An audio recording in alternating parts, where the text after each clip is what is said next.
Hi, my name is Jocelyn Snyder, and in this video, I'm going to be discussing strategies to keep students engaged in science in K through 3rd grade classrooms.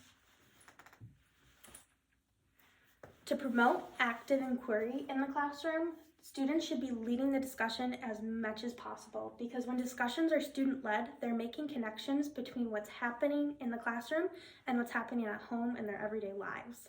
They're going to be naturally curious about what's going on in the lesson because they can see how their ideas and their interests are driving the lesson, and they're going to understand why it's relevant to them.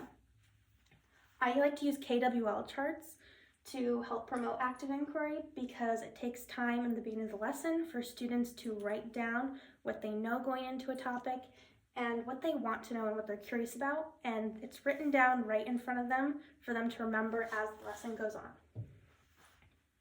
To promote collaboration and interaction between students, the first thing to remember is to always establish clear goals for the students so that there's no fighting or confusion and they can just focus on learning.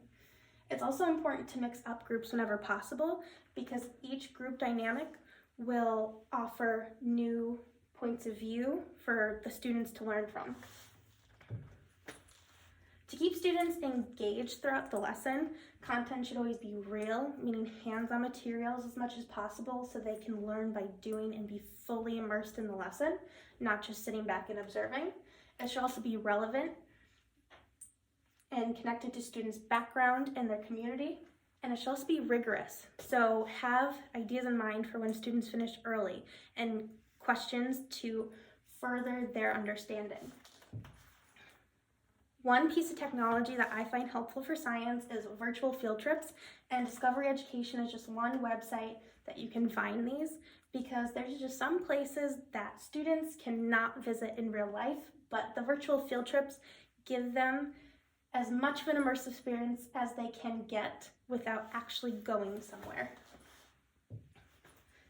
I also like to use music videos because often the music videos will have movement that help them get physical activity and some motions that help them remember what they're learning. It also helps them with visuals, so the students who are visual learners are covered, the kinesthetics learners are covered with the movement, and lastly, the music itself is catchy and it helps them remember what they've learned. That's my strategies for keeping students engaged in science. Thank you for watching.